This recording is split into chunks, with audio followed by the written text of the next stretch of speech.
key element in any firefighting situation is the supply of water. The latest developments in modern technology are now being made available to pump operators. For some time, the Fire Experimental Unit has been researching pump control systems. Much of the development work in this field has been done with a view to assisting the pump operator in providing a safely regulated water supply. The pump operator is often the anchor man in the crew, and he has many tasks to perform.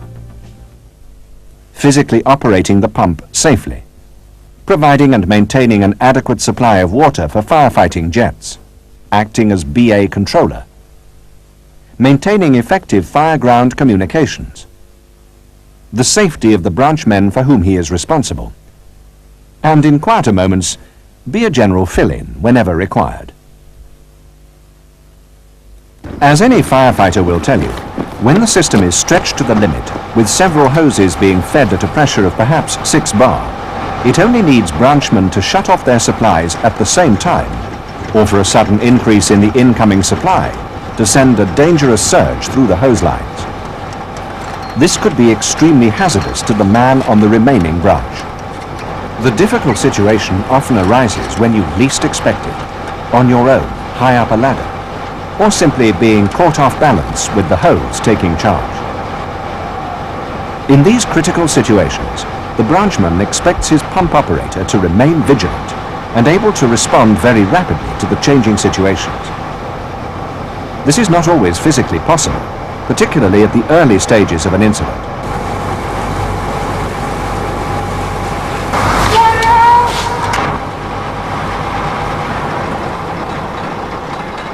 A device to assist the pump operator with the control of his pump pressure would be a major improvement.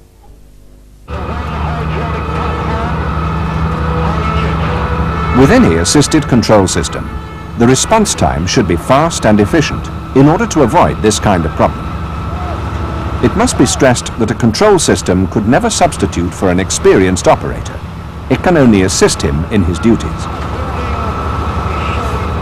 The main requirements of a control system are that it should be complementary to existing pump operating practices. It should help to avoid potentially dangerous surges in pressure, as well as maintaining firefighting jets even with restricted water supplies. During normal operations, the engine revs are adjusted on a throttle control in the pump bay. Once this is adjusted, say at 2,500 RPM, to give 6 bar, the pump operator may then be required to do something else. If during his absence there is a sudden change in incoming pressure, this would be passed on to the branchman. Ideally, the pump setting should be changed to compensate. With an assisted control mechanism, this becomes possible. There are a number of commercial systems available overseas, and the FEU evaluated 2 of these. The basic components of any simple system are the engine, the pump, the deliveries, the water inlet, pressure gauges and the rev counter, and the control system. In order to monitor the changes in the network, the control box would constantly be fed with information about the engine speed, the pump inlet, and delivery pressures. This information is read and responded to in order to maintain a given delivery pressure, regardless of the number of deliveries open. There are also other situations that can alter the pressure status of the system, in which a control system could assist the pump operator. The inlet pressure increases. Normally, the delivery pressure would increase proportionately if the engine revs remained the same. But a control system could detect this and adjust the engine revs accordingly to compensate.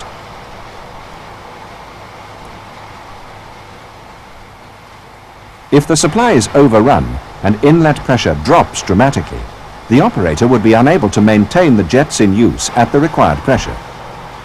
The pump would then require the operator's constant attention, and he may have to reduce the delivery pressure. An assisted control system could achieve this unsupervised. During evaluation, the units performed well, but showed the need for some modification. The British practice of feeding a pressure-fed supply into the collecting head of the pump can produce a situation in which the units that were under evaluation were unable to maintain a steady pressure, causing large fluctuations in supply to the branch mount. Before modifications took place, views of experienced fire officers and the Fire Service Inspectorate were used in defining a requirement for an assisted pump control system suitable for the British Fire Service.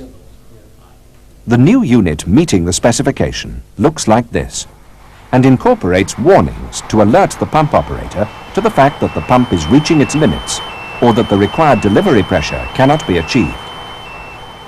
Even when it's unable to maintain this pressure, a feature of this system is that it will still do the best it can without depriving the branchman of water, much the same as a pump operator would. The control box has a large positive pressure control dial which can be set to the required delivery pressure.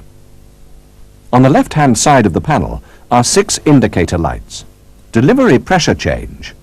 This comes on if delivery fluctuates by more than half of a bar from the required delivery pressure. Inlet pressure comes on if inlet pressure is too low and you're getting to the limit of the water supply.